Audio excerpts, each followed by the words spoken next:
नमस्कार। मैं doctor S के Gulati, plastic and cosmetic surgeon from Kanpur.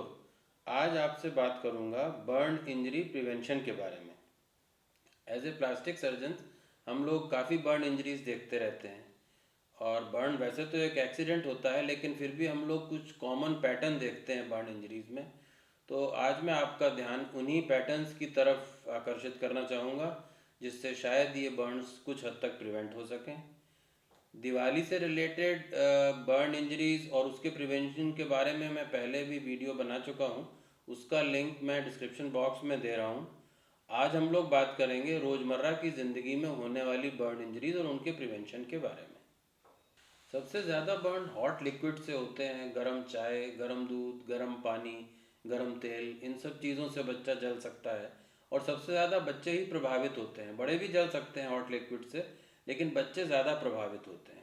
और बच्चों में स्किन वैसे भी सॉफ्ट होती है, बहुत जल्दी बर्न थोड़ा डीप हो जाता है, हीलिंग में टाइम लगता है और उसके लॉन्ग टर्म सीक्वली हो सकते हैं।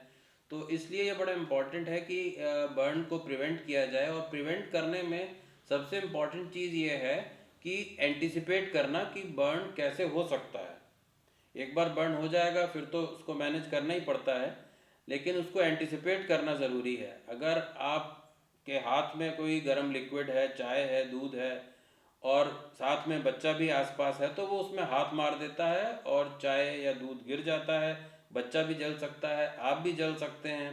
तो इस चीज़ का बहुत ध्यान रखें। इस तरह के बहुत ज़्यादा पेशेंट्स आते हैं कि बच्चों ने हाथ मार दिया और उसके बाद बच्चा जल गया। दूसरी चीज़ जो ध्यान रखने की है कि बच्चे ग्रो हो रहे होते हैं। आपने हॉट लिक्विड को बच्चों की रीच के बियॉन्ड कहीं पे रखा, कहीं ऊंचाई पे रखा, लेकिन बच्चा कुर्सी खींच के ले आया और वहाँ तक पहुँच गया और उसने गिरा लिया। तो इस चीज़ का ध्यान रखें। आपको पहले से सोचना होगा। आपने हॉट लिक्विड को टेबल के ऊपर रखा और टेबल के ऊपर टेबल क्लॉथ बिछा हुआ है, बच्चे ने टेबल क्लॉथ खींच लिया, पूरा लिक्विड उसके ऊपर आके गिर गया। ऐसे भी पेशेंट्स हमने कई बार देखे हैं। तो आपको हर समय घर में अगर छोटे बच्चे हैं तो हर समय ये सोचना होगा कि कैसे इस सिचुएशन से बचा जा सकता है। हॉट लिक्विड जैसे गर्म दूध, गर्म पानी को लेकर एक स्थान से दूसरी जगह ले जाना, पतीले को कपड़े से पकड़ कर ले जा रही हैं, बहुत सावधानी की ज़रूरत होती है। आपके हाथ में हॉट लिक्विड है और बच्चा मामा या पापा कहते हुए आया और आपसे टकरा गया और सारा गर्म लिक्विड उसके ऊपर गिर गया, आपके ऊपर गिर गया। तो इस चीज़ जब आप हॉट लिक्विड को हैंडल कर रहे हो तो बहुत ही सावधानी की ज़रूरत है। इसके अलावा एक और सिचुएशन जो कॉमनली आती है कि हॉट लिक्विड फ्लोर के लेवल पे ज़मीन के ऊपर कहीं रखा है, पतीला रखा है, बाल्टी रखी है, बच्चा दौड़ता हुआ आया और गिर गया, या तो उसके अंदर गिर गया या उसका हाथ उसके अंदर चला गया। या ये सिचुएशन हो सकती है कि बच्चे खेल रहे हैं, एक बच्चे ने धक्का दिया और बच्चा हॉट लिक्विड के अंदर गिर गया, हाथ जल गया, पैर जल गया। ये सब सिचुएशंस हमने बहुत कॉमनली देखी हैं। तो इसमें सावधानी ये रखी जा सकती है कि हॉट लिक्विड्स को कभी भी फ्लोर लेवल पे ना रखें। उसमें एक्सीडेंट की संभावना बहुत ज़्यादा रहती है। हॉट लिक्विड बच्चों की पहुंच के दूर होने चाहिए। बच्चों को स्टीम दिलाते हुए भी बहुत बर्न हमने देखे हैं। स्टीम दिलाते हुए हॉट वाटर में बच्चे हाथ मार देते हैं, सारा पलट जाता है, उससे जल जाते हैं। या स्टीम से इटसेल्फ बच्चे जल जाते हैं। तो पीडियाट्रिशियन अब स्टीम इनहेलेशन बहुत ज़्यादा एडवाइस नहीं करते हैं, लेकिन सोसाइटी में अभी भी ये बहुत प्रचलित है। और स्टीम या तो ना दें, और अगर दे रहे हैं तो बहुत ज़्यादा ध्यान रखें। It can be very dangerous. एक और सिचुएशन जो हमने बहुत कॉमनली देखी है वो ये कि स्टोव के ऊपर या बर्नर के ऊपर जो यूटेंसिल रखा हुआ है उसमें बच्चे हाथ मार देते हैं और सारा गर्म लिक्विड गिर जाता है। तो इसमें सावधानी ये बरती जा सकती है कि जो यूटेंसिल है उसको बैक बर्नर पे रखें, फ्रंट बर्नर पे ना रखें। और उसका जो हैंडल है वो away from the reach of children, अंदर की तरफ रखें, बाहर की तरफ ना रखें, ताकि बच्चे का हाथ उस पर ना पहुँचे। सर्दियों में गीज़र के गर्म पानी से भी कई बर्न हो जाते हैं। तो गर्म पानी से नहाने के पहले पानी का टेम्परेचर चेक कर लें, उंगली डाल के चेक कर लें, एकदम से सिर के ऊपर ना डालें।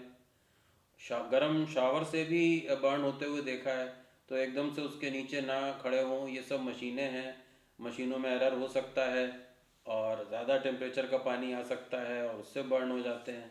तो इसका ज़रूर ध्यान रखें।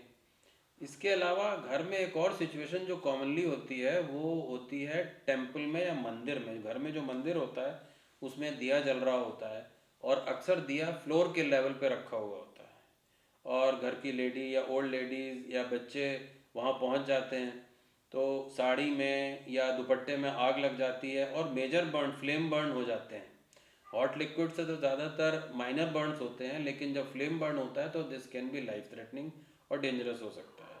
तो या तो मंदिर में दिया ना जलाएं, कुछ ऑल्टरनेटिव उसका रखें, या अगर जलाना ही है तो कुछ हाइट पे जलाएं ताकि वो सामने दिखता रहे और कपड़ों तक उसकी आंच ना पहुंचे। बच्चों में घरों में इलेक्ट्रिकल बर्न भी संभव है। बच्चे लोअर लेवल वाले सॉकेट में उंगलियां डाल देते हैं और उससे इलेक्ट्रिक बर्न हो सकता है। तो उससे बचने के लिए उसमें प्लग लगा के रखें, उसको कवर करके रखें। इसके अलावा केमिकल बर्न भी हो सकते हैं। टॉयलेट को क्लीन करने के लिए कभी एसिड वगैरह घर में होता है और वो अगर लोअर लेवल पे है, बच्चों की रीच के अंदर है, तो बच्चे उसको हाथ में ले सकते हैं। और एक सिचुएशन मैंने देखी थी कि बच्चों ने उसको हाथ में ले लिया, फिर बॉटल गिर गई और सारा एसिड फ्लोर के लेवल पे फैल गया, फिर बच्चे उसमें गिर गए और बहुत ही मेजर बर्न हो गया। तो इन चीज़ों के साथ बहुत ध्यान रखने की ज़रूरत है। इसके अलावा हॉट आयरन से काफ़ी बर्न होते देखे हैं। हॉट आयरन का टेम्परेचर बहुत ज़्यादा होता है और फ्रैक्शन ऑफ ए सेकेंड में डीप बर्न हो जाता है। वो बात अलग है कि वो बहुत ज़्यादा एक्सटेंसिव नहीं होता, लेकिन it can be very painful और उससे बचने की ज़रूरत है।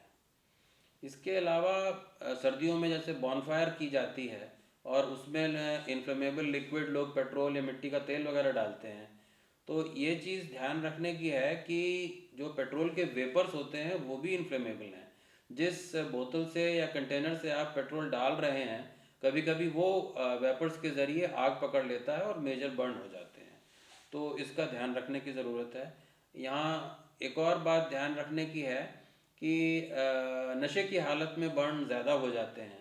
तो जो व्यक्ति ड्रिंक ले रहा है उससे तो ये उम्मीद नहीं की जा सकती कि ज़्यादा केयरफुल होगा, लेकिन और लोग जो कि ड्रिंक नहीं ले रहे हैं उनको बहुत केयरफुल रहने की ज़रूरत है ताकि उस समय इस तरह के एक्सीडेंट्स ना हों। तो आज हमने बात करी है बर्न प्रिवेंशन के बारे में। नेक्स्ट वीडियो में हम बात करेंगे कि अगर बर्न हो जाए तो क्या करें। मोस्टली माइनर बर्न्स के बारे में कि किन बर्न्स का इलाज हम घर पे कर सकते हैं, स्वयं कर सकते हैं, और किस हालत में हमें डॉक्टर के पास जाना चाहिए। मैं आशा करता हूँ कि इस वीडियो में दी गई जानकारी आपको उपयोगी लगी होगी। अगर आपको ये वीडियो अच्छा लगा तो इसको लाइक करें, शेयर करें और इस चैनल को सब्सक्राइब करें।